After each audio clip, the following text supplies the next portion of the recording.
I minus I2 KMnO4 versus answer बोलो इसका कितना आ रहा है? 5 आ रहा है। पक्का? मतलब स्टेटमेंट ऐसे आ जाएगी 1 mole of KMnO4 in acidic medium it oxidizes 5 mole of I minus। इसी क्वेश्चन को ऐसे भी पूछ सकता है, सुनना ध्यान से, इसी क्वेश्चन को ऐसे भी पूछ सकता है how many mole of iodine is form, तो 2.5 हो जाएगा।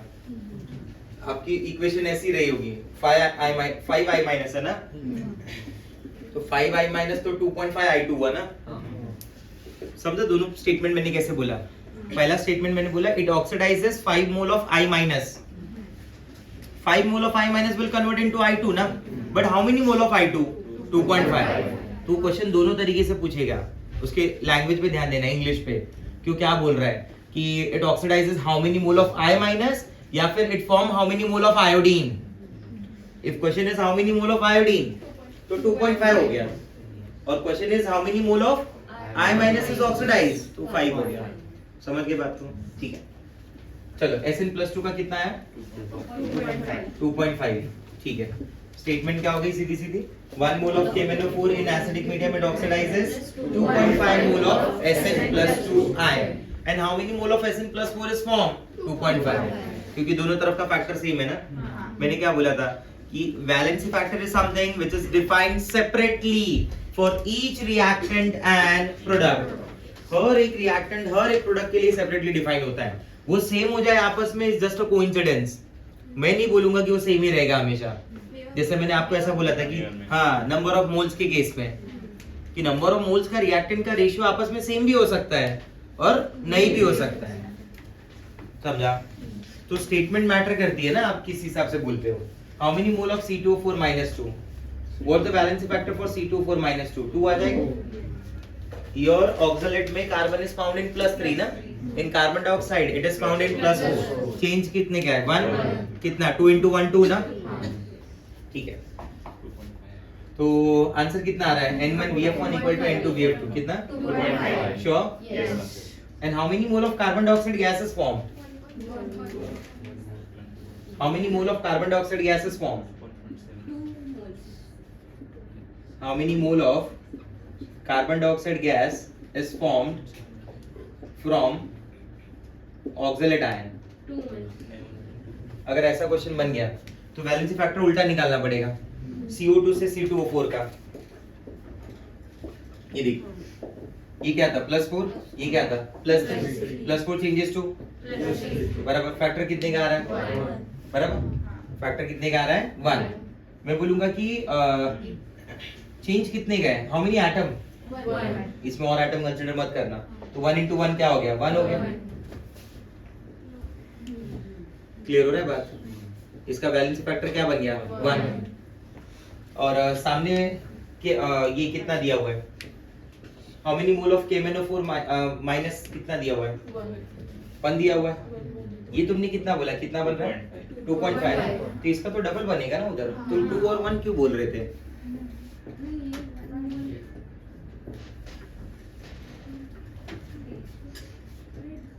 अगर मान लीजिए ये और बैलेंस करोगे आप तो क्या आया? तो फिर इसके 1 मोल का तो 2 बना ना। अभी तुम ये कितना बोल रहे हो? तो ये कितना बनेगा? How many mole of carbon dioxide gas is form? 5 ना। तो 1 2 क्यों बोल रहे थे? बराबर ना। तो देखो CO2 के लिए करना है क्या हो जाएगा? VF1N1 = VF2N2, क्योंकि नंबर ऑफ इक्विवेलेंट तो सबका सेम होता है ना। जितना ये रिएक्ट होगा उतना ही वो प्रोड्यूस भी होगा। 1 इक्विवेलेंट तो वो भी 1 इक्विवेलेंट। ये तो क्लियर बोला है मैंने। फैक्टर पहले वाले KMnO4 का क्या हो गया? 5। उसका मोल 1 दिया है, इसका फैक्टर कितना आ रहा है? 1। इसका मोल x है, x = 5। बैलेंस करके देख सकते हो। बैलेंसिंग में ये चीज आनी चाहिए तुम्हें। समझ में आ रहा है बात? हाँ या ना? ऐसे देख लो, C2O4 -2 है, it converted into CO2 multiply by 2 हो गया। 2 × 4 4 plus how many electrons? 2 electron. Side balance हो गई। MnO4 minus, here it is Mn+2 plus 4H2O for the balancing purpose, 8H plus। आओ हांगकांग चले, याद है कि नहीं? आओ हांगकांग चले। एटम, ऑक्सीजन, हाइड्रोजन और लेटर चार्ज। कितना हो जाएगा +5 electrons. What you see, yes और no? So this should be multiplied by 5. This should be multiplied by 2. Balancing में आखिरी में क्या मिलेगा? ये 2 आ जाएगा. 2 MnO4 माइनस ये कितना आएगा? 5 C2O4 minus 2. 5 into 10. What's the ratio? 1:2. If 2 mole of MnO4 minus produces 10 mole of CO2, तो 1 mole of MnO4 minus will produce. गलत बोल रहे थे तुम लोग उधर, समझा? आया समझ में? जो आप बोल रहे थे 2, 2.5 ऐसा सब, वो गलत आंसर हुआ. आंसर कितना आएगा इसका? हाँ. VF1 किसके लिए? MnO4 माइनस के लिए. ये MnO4 माइनस के लिए और ये CO2 के लिए, क्योंकि आपको प्रोड्यूस क्या करना है? CO2 पूछ रहा है ना, और सबका नंबर ऑफ इक्विवेलेंट क्या है? सेम है. तो VF1 कितना हो गया? 5 multiply by 1. This is 1 into x. तो x की वैल्यू कम्स 5. समझा बात? कुछ तो बोलो हाँ ना. ये वाला बताइए. इसमें तो Cu+2 आयन ऑक्सीडाइज ही नहीं हो सकता ना, क्योंकि Cu+2 मैक्सिमम उसका है. Copper exhibit only two oxidation state, +1 and +2, in which +2 is more stable. Rule के हिसाब से आएंगे तो +1 होना चाहिए. रूल के हिसाब से आएंगे तो +1 होना चाहिए. इस बात को भी समझ लें. कॉपर का एटॉमिक नंबर 29 होता है ना, तो ये Ar होता है 4s1 3d10. तो आप बोलेंगे कि Cu+ बना तो ये होना चाहिए Ar 3d10, बराबर. But experimentally it has been found that कि Cu+1 जो है ना एक्वस सॉल्यूशन में itself undergoes disproportionation. तो इसका मतलब वो टूट रहा है, वो खुद ऑक्सीडाइज भी हो रहा है, रिड्यूस हो रहा है, खुद ही स्पॉन्टेनियस है. तो मतलब that +1 form for copper is not stable. तो उसकी जो स्टेबल फॉर्म है वो क्या देखी गई है? +2. उसका रीजन दिया गया है कि +2 के अंदर हाइड्रेशन एनर्जी ज्यादा होगी, इसलिए उसकी स्टेबिलिटी ज्यादा. तो +2 is a more stable form. क्योंकि अगर आप सोचेंगे थोड़ा तो आप ऐसा क्वेश्चन पूछ सकते हैं मुझे कि why Cu+1 will oxidize to Cu+2. Answer is Cu+1 से जब Cu+2 बनेगा तो उसकी हाइड्रेशन एनर्जी बढ़ जाती है, बराबर. और एक्सपेरिमेंटली ऑब्जर्व किया गया है कि Cu+1 खुद को डिस्प्रोपोर्शनेट करता है जब वो एक्वस सॉल्यूशन में रखा हो. वो ऐसे चेंज हो जाता है. Cu+1 रहेगा ना तो चेंज हो जाएगा Cu+2 में. 2 आयन है, एक Cu बन गया, एक Cu+2 बन गया. Earlier it was in +1, now it is in and +1 to 0 reduction, +1 to +2 oxidation. Change आ गया ना? आप समझे मेरी बात? हाँ, ये बताया. पूछा था 2-3 सेशन पहले, मैंने पूछा था. This Cu+2 ion will not oxidize. Clear? Let's talk about the second titration. ये जितने भी टाइट्रेशन है ना उनके स्टैंडर्ड सॉल्यूशन के नाम के हिसाब से बोले जाते हैं. The second titration is called dichromate titration, and the famous compound for this dichromate titration is K2Cr2O7. K2Cr2O7. K2Cr2O7, it acts as oxidizing agent in acidic medium only. Only word का मतलब समझ गया ना? इसका बेसिक में कुछ role नहीं है, क्योंकि बेसिक में there is no change in oxidation number, you can say. उसका इलेक्ट्रॉन में there is no transfer of electron. उसका इलेक्ट्रॉन में कोई ट्रांसफर नहीं होता, उसका ऑक्सीडेशन नंबर में कोई चेंज नहीं आता. समझे मेरी बात? ठीक है. इसलिए अपन बोलते हैं कि इसमें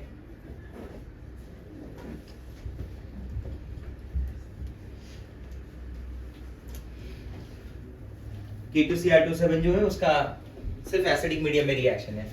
acidic medium only by using, बोलो कौन सा बेटर होगा? HCl H2SO4 HNO3 H2SO4. H2SO4 is better.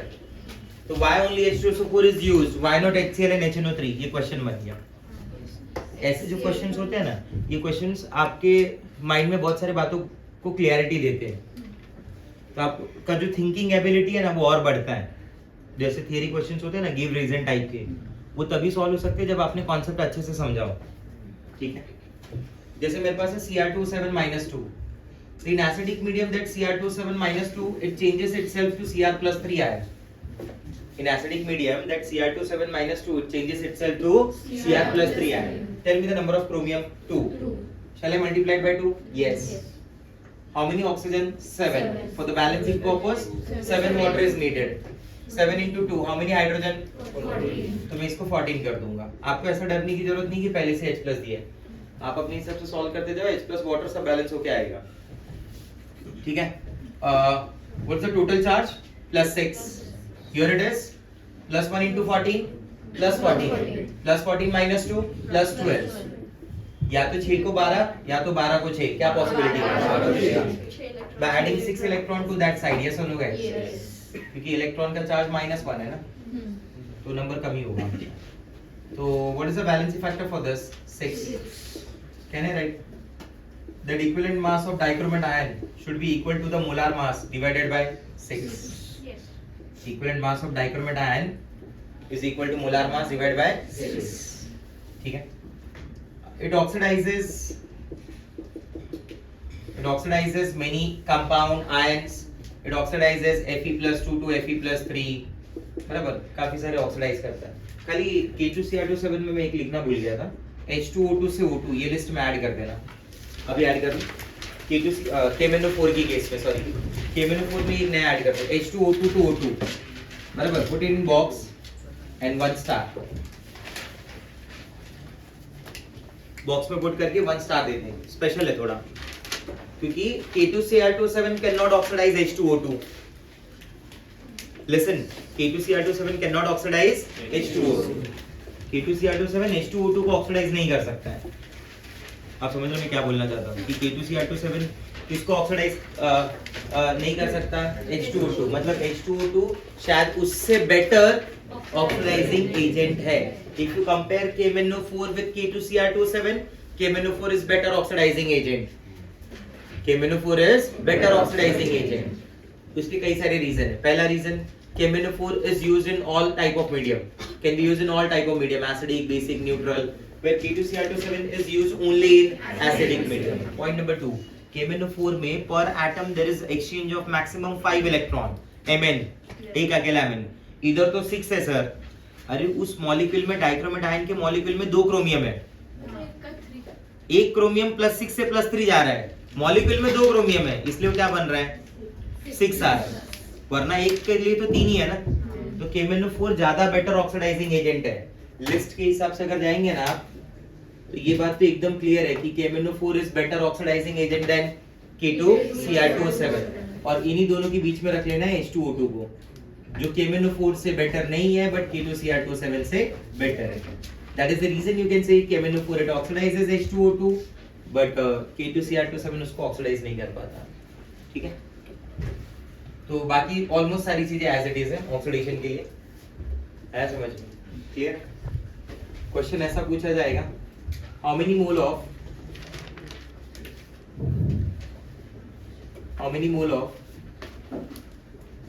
K2Cr27 is required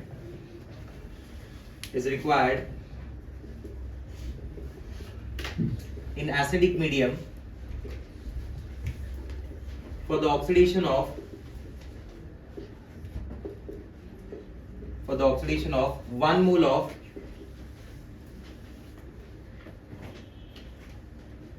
ferrous sulfate solution.